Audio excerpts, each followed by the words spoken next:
Yep. Hi, guys. So I'm Milad Shkoh. I'm from Leonteq.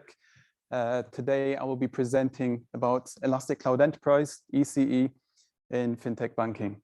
You want to get the note on, does everyone know what Leonteq is? This will come in the next slide, Okay. sorry. So just to give a bit of background, so who is Leonteq and what do we do? So Leonteq is a Swiss fintech company. We basically specialize in structured products. We have a large marketplace for structured investment solutions. In terms of size, I would say we're a mid-sized bank. We have around 600 employees globally. We have offices in Asia, Dubai, Monaco, Frankfurt, and obviously in Zurich. So yeah, I would say in terms of size, we're a mid-sized company and constantly growing. The objective of the presentation. So recently at Leonteq, we actually had a large ECE migration and upgrade. So we basically migrated a lot of the existing Elasticsearch clusters that we had. And we also upgraded from version 7 to version 8.6. So during this presentation, I'll basically discuss the kind of challenges we faced and also the kind of successes we had during the migration. Just to give a bit of background, so Leonteq, how do we as a fintech organization rely on Elasticsearch? So I've given two examples here. In terms of in-house kind of reliance on Elasticsearch, one example would be our large microservice stack that we have. So we have over 300 services, microservices in-house, and these services are constantly generating logs. And as you can imagine, developers especially, they rely on these logs to be able to see how their applications are behaving, especially in production environments where they do not have access to view the logs from the host themselves. Similarly, for the operations teams, they basically need access to these logs. The first thing we do when there is an incident in one of these services, we try to see what kind of logs the application is generating. So in terms of in-house, productivity, Elasticsearch is key on our side. Also for commercial purposes. So we have a lot of partners. We work with many other banks and organizations and customers.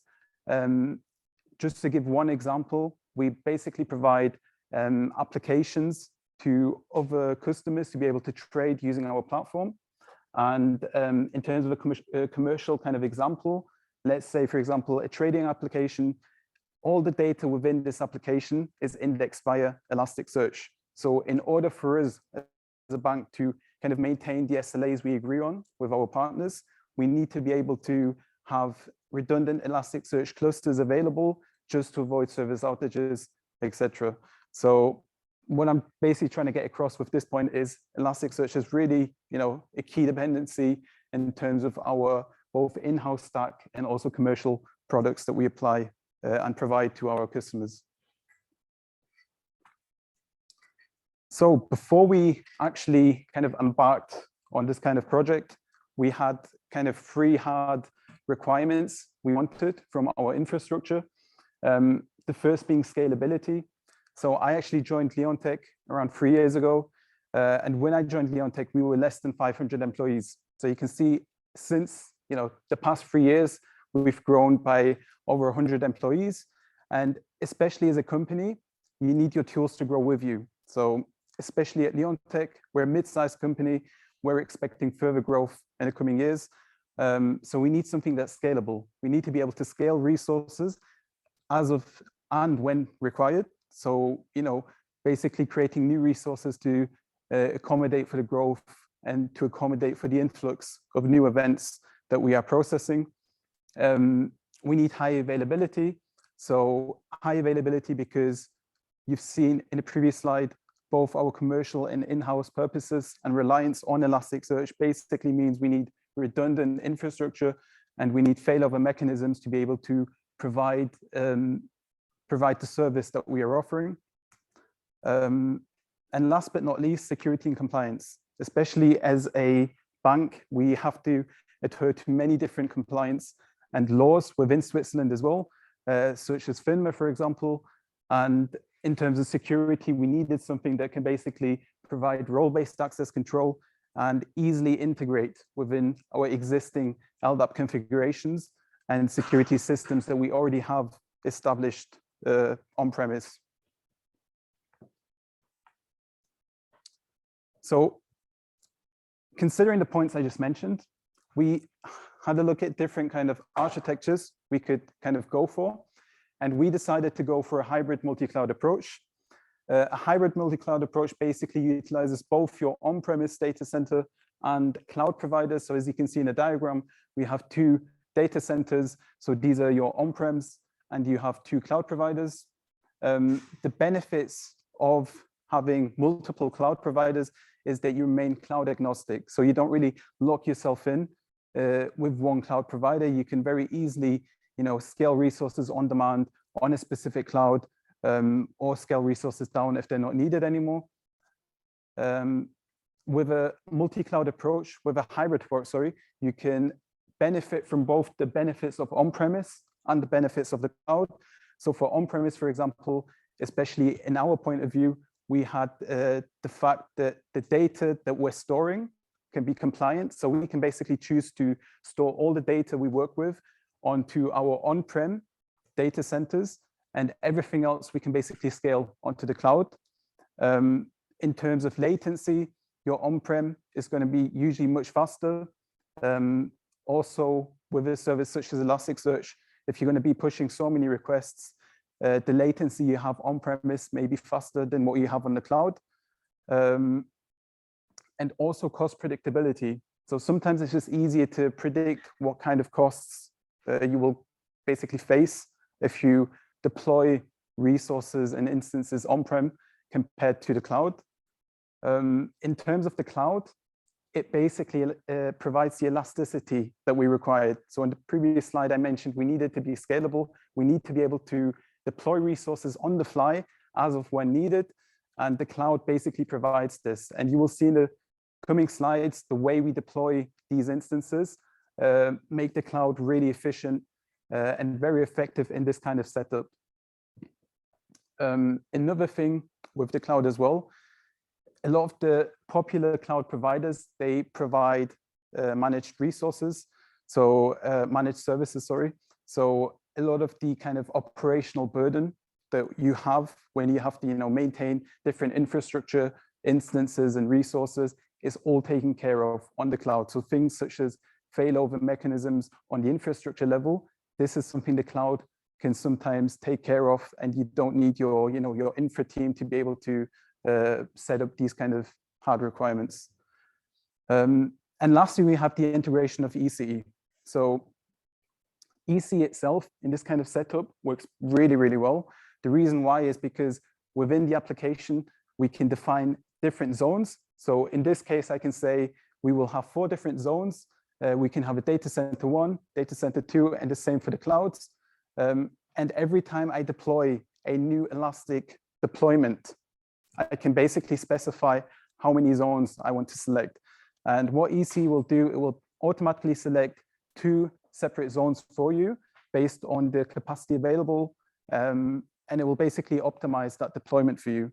Similarly, you can also configure rules. So you can say, if you have, for example, a sensitive deployment, which you only want to, where you want to have the data on-premise only, what you can do is you can configure a rule and you can say, I only want to have this deployment to be present on-prem. So what ECE will do is it's going to select the zones that are basically on-premise for you. In this case, data center 1 and data center 2. Just to kind of remind maybe the audience, because not everyone might be aware of Elastic Cloud Enterprise, we have different kind of components within ECE, and I've got 2 rectangles. So we have a red rectangle for like the director host and the blue one for the allocators. So the director, this is basically the control plane of ECE. It provides a front end for the operations team to be able to log in, manage all the deployments. And then you also have the API. So the director also hosts the API for ECE to be able to interact with the different components. You have the coordinator. So the coordinator basically orchestrates everything happening within ECE itself, such as service deployments and just the monitoring of the services. You have the proxy, which basically acts as a gateway. It's load balances traffic between the different EC components, and also provides secure communication channels between each components. And then lastly, you have the allocators. And as you can see, the allocators, they're basically the hosts that consume the most amount of memory. The reason why is because the allocators actually control the deployments themselves. So whatever you deploy within EC, all the Elasticsearch clusters, all the components end up living on the allocators. And this is also why they basically consume the most amount of memory. The good thing in this kind of setup as well, I mean, you can, for example, choose to have directors on all your zones. So you can say both on-prem and on the cloud, I want to have directors, so director nodes. However, I only want 3 allocators on-prem, and I only want 1 allocator on each cloud provider that I'm using. And the reason maybe, you know, just to save on costs, for example. So it's really flexible in terms of how you want to build the setup. So how did we go about actually, you know, deploying these instances?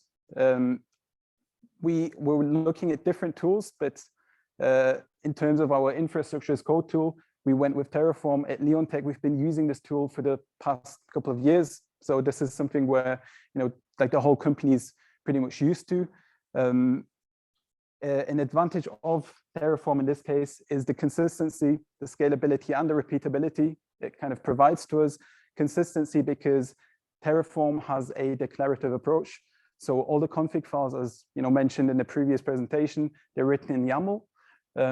So it's very consistent in terms of all the resources you define within Terraform. It's very scalable. You can very easily scale a resource multiple times if needed. And the repeatability basically reduces configuration drift. It's very easy to, you know, maintain your Terraform configurations.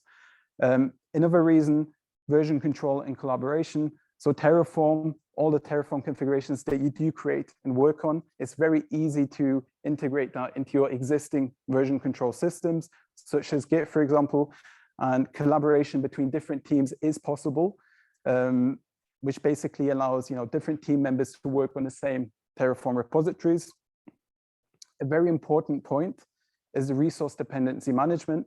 So Terraform basically manages all the dependencies between your resources for you when you build, let's say, a number of resources. So for example, if I want to build an instance on the cloud, I define an instance, but I also define an IP address. And what Terraform will do is it will build the instance first because it knows the IP address resource requires an instance. So it knows if it tries to deploy the IP first, it will not work. It will basically fail the build. This is a simple example, but now consider a scenario where you're deploying, you know, 20, 30 resources all at once. Everything is managed by Terraform, which makes building much more simpler and also, you know, obviously improves the speed. Elastic actually themselves, they maintain a Terraform provider for Elastic Cloud. And I have a small example on the left-hand side, on the right-hand side for you guys, where you can see we just have a short snippet that basically shows us how easy it is to actually deploy an ECE deployment. So as you can see at the top, we basically create an EC deployment called example minimal. We provide a name. So my example deployment, this is the name that you will see on EC itself. So for example, your ops team, when they're managing this deployment, this is the name they will see. We select a region.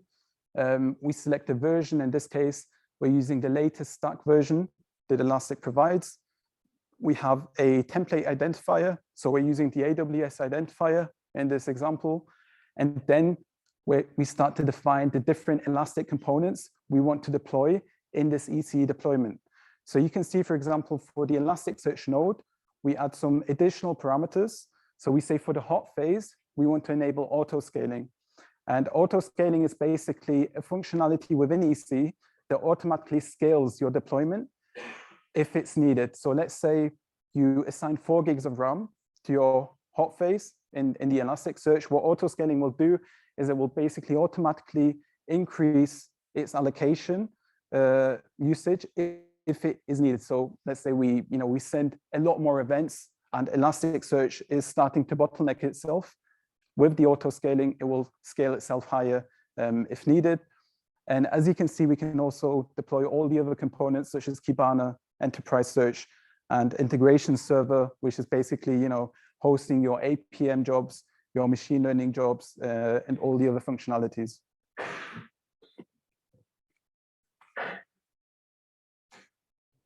So in the previous slide, we saw the Terraform provider.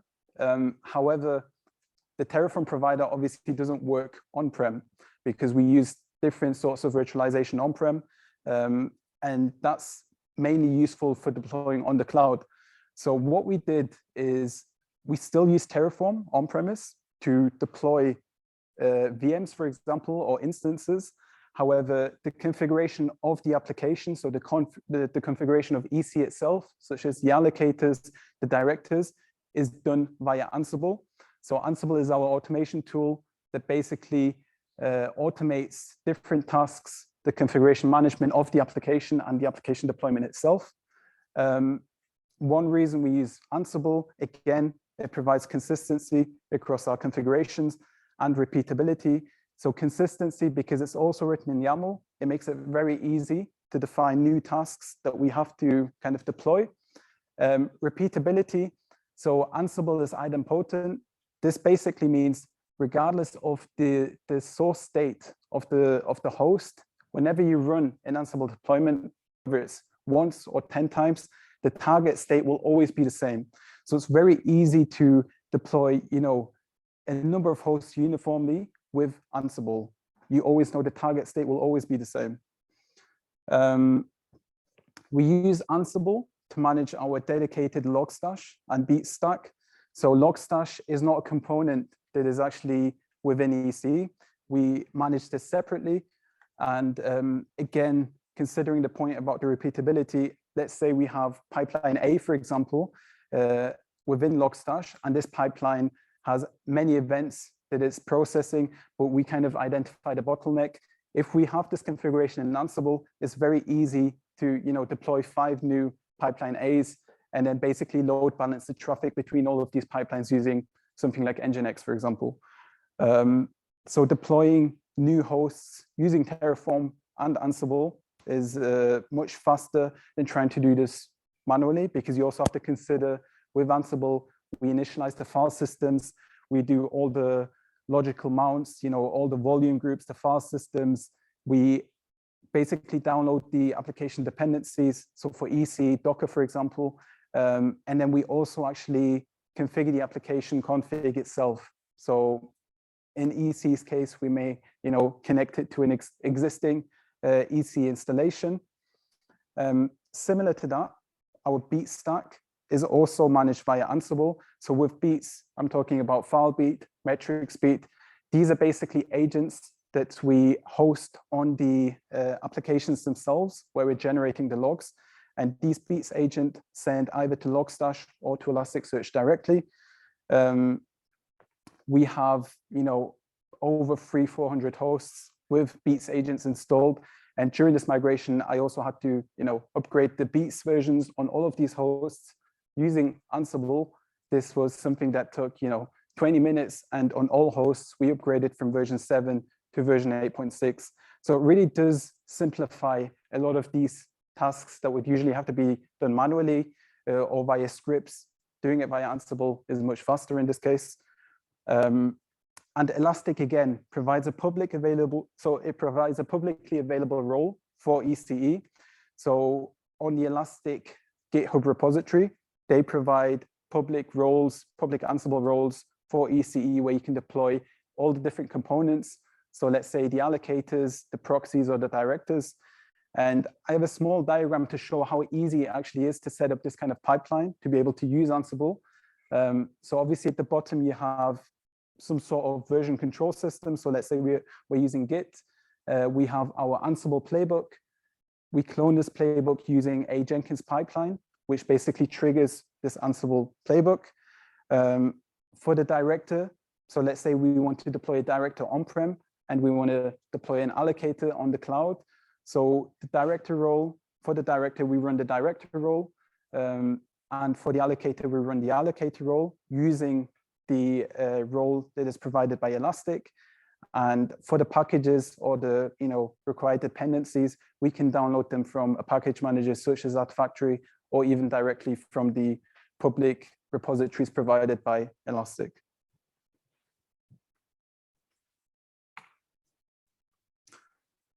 So in combination with Terraform and Ansible, we use Vault for secure key management. So this is, again, another HashiCorp product as well. Vault is basically our centralized solutions for secrets.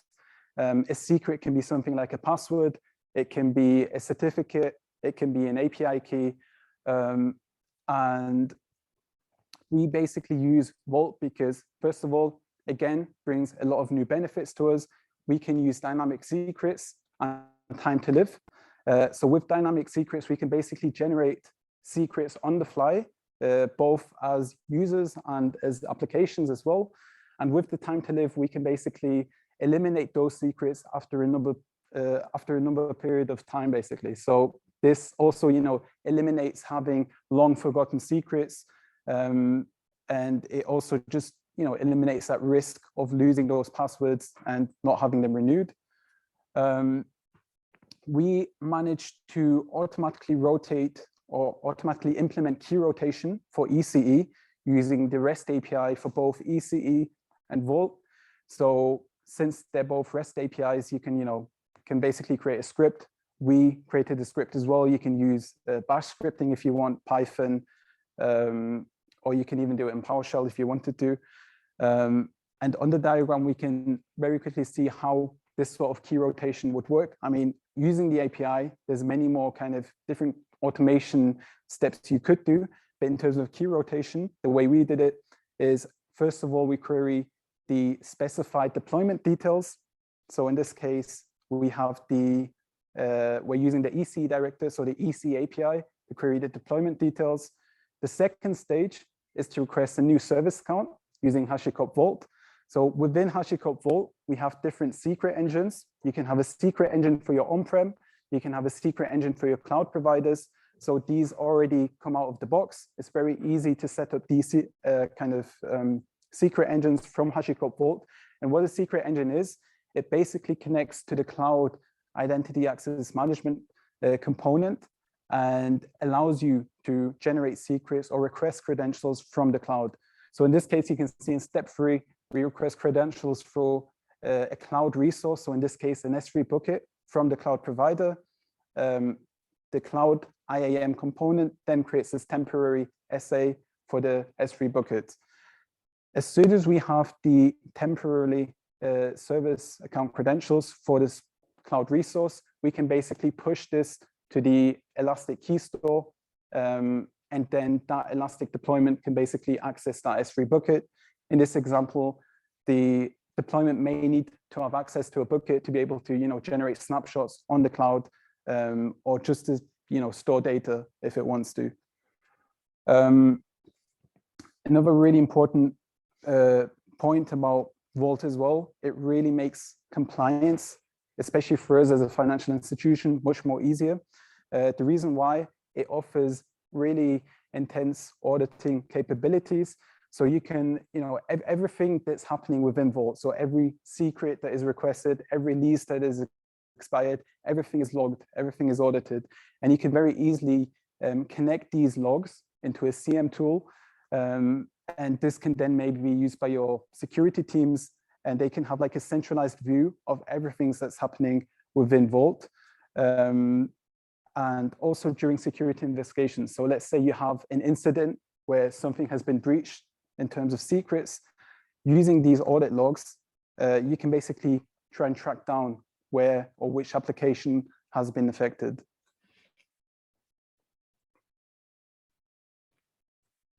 So during this kind of project, we also faced a lot of different challenges. The first being compliance. So obviously for us, since we're a financial institution, we had to kind of conform or adhere to the FINMA regulations. So we had to find cloud providers, compatible cloud providers in Switzerland. So the first part is actually finding cloud providers that are based in Switzerland And then when you do find a cloud provider based in Switzerland, it has to be compatible with the location of your on-prem data centers, because it doesn't really make sense if your data center is in Zurich and the cloud provider is somewhere in Geneva, let's say, for example. Continuing on from the first point, the network connectivity between the on-prem and the cloud, you know, especially for an application such as Elasticsearch, you're constantly generating events, you're pushing things to Elasticsearch. You need to make sure that latency does not become a bottleneck. And especially if you're sending hundreds of millions of events, one kind of solution which we use as well is we implemented dedicated interconnects. So we have routers both on the cloud from our cloud providers, and we both have their routers on our on-prem kind of system. And implementing the dedicated interconnects, not only does this, you know, make the latency much more faster for you, it also actually saves you cost in the long term, because especially if you're sending millions of logs, having to pay per request to your cloud providers can become costly very fast. So this is just one solution to kind of reduce the latency between your cloud providers and your on-prem data centers. However, I would assume so for, you know, most companies, they would already have something like this implemented. Firewall, so EC itself, it comes with some extensive firewall prerequisites. So this basically, you know, there's a lot of trial and error going on. Luckily, there is a lot of documentation on what ports have to be whitelisted, but basically the ingress, egress rules, both on your cloud firewalls and on your on-prem firewalls, would have to be adjusted to make sure that all components within EC can communicate correctly. Monitoring. So in terms of monitoring, since we have introduced this cloud component, maybe your on-prem monitoring tools are not appropriate or not even compatible with the cloud. So this is especially a topic for maybe the operations team or the team that is actually managing EC after you finish this migration or this project. In our case, the cloud providers we use, they already have a lot of managed services where they provide the monitoring for everything we deploy in the cloud. So again, this is just something that has to be considered before you kind of embark on such a project. And last but not least, the business continuity management and disaster recovery. So especially as a financial institution, we put a lot of trust into BCM scenarios. Again, since we have introduced this cloud component, there are many more fail points that can happen. So instead of, you know, your on-prem data center going down, you now have a scenario where maybe you lose connection to your cloud providers. So there's going to be a lot more BCM scenarios that you'll have to test to make sure that this setup is really redundant and highly available in the way you want it to be.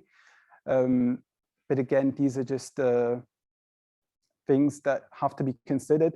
And personally, because we've also done BCM scenarios before and after this new setup, I can say that with the cloud component, BCMs are actually much more easy now, because we know, okay, if we cut off the connection to one of our data centers, we still have our cloud providers and our other data centers available. And from my experience, EC really recovers pretty fast and pretty well as soon as it tries to rejoin the cluster as well in a BCM scenario. But this will have to obviously be tested because every setup will be different. So key takeaways, just summarizing the key points discussed. So I've talked about how a financial kind of organization, especially with the way we have to adhere to many different compliance rules, have started to use EC and how we basically use our Elasticsearch clusters within EC. The benefits of leveraging Terraform, Ansible, and Vault together to be able to provision EC. Terraform, Ansible, and Vault, these tools, they work really well together.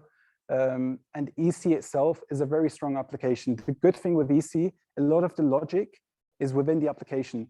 So things like failover mechanisms, you don't have to worry about this on the infrastructure level. The application does it for you. As long as you have different zones on your infrastructure, you just define this on EC, it will take care of it. So a lot of the redundant kind of setups that you would usually do on the network layer or on the infrastructure layer. Everything is done by EC itself. And just encouraging further adoption of these technologies. So Elastic is actually doing a good job already. They're providing public resources, such as a Terraform provider, such as the Ansible role. And a lot of the work has actually already been done for you. So it's very easy to kind of spin up your testing environment where you can basically leverage all of these technologies. So yeah, and especially with, you know, the big community behind all of these Elastic components, it makes it very easy to kind of start using these technologies. So I think we're just about on time. Any questions, maybe thoughts or even concerns? Yep. Right, you've talked about using the EC Terraform provider. I'm not too sure that are you able to manage your configuration as well with the EC? Yes. All right, okay. Yeah. I'm asking because we're running on premise and having the Elastic Stack Terraform provider, it kind of shrinks what you're about to, what you're able to configure through Terraform. Then, yep. I guess. So for on-premise, we don't use the Terraform provider, because with the Terraform provider, this is only for the cloud. So this kind of, I mean, it depends what kind of virtualization software you have. So if you have like VMware on-premise, for example, this Terraform provider will not work.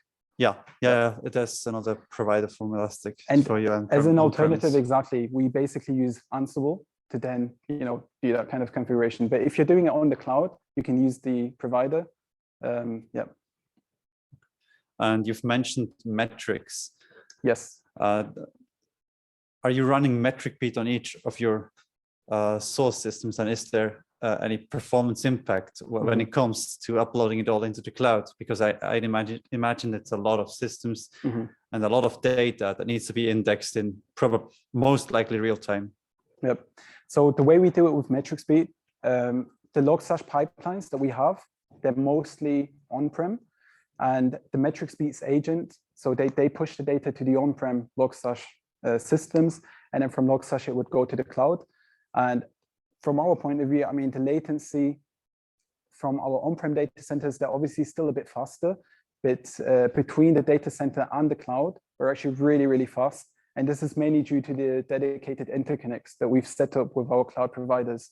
So basically, we've got their routers on our kind of infrastructure, and we have our routers on their side as well. So this really speeds up the communication between both sides. And you're running Logstash because you need to manipulate the data before you're ingesting it, right? Yeah, so we basically run a lot of grok filters. We, you know, variabilize the data that we push. So yeah, that's the reason that it goes through Logstash. Okay. Yeah. Sure. Thanks. Any questions?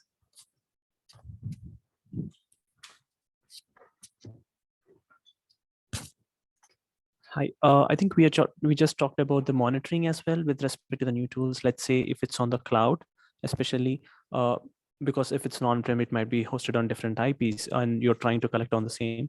Let's say if it's under one single umbrella of the cloud and you're trying to get the data. So how do you, I mean, is there a feasibility that you're able to track that if in case of any business end-to-end flow, that means you had one single user or a set of your business customer is impacted. So from one end to the other, which includes all your layers from the business presentation and your DAO. So are you able to track that as well? So the thing is, in terms of the monitoring tools, I meant more like the operations side of things, like being able to track the health of the allocator VM, for example, or the instance of the allocators. We don't use the same monitoring tools we use on-prem for the cloud. And mainly because a lot of the managed services, they already do this for us on the cloud. And it also does not make sense to start opening up ports from on-prem, going to the cloud, checking the, you know, the health of the services on the cloud if it's already done for you.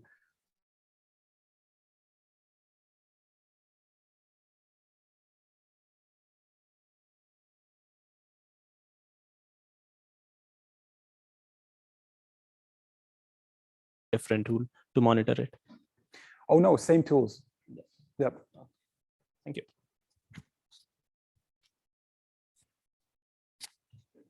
More questions? No. Let's wrap up. Thank you very much. Thank you, guys.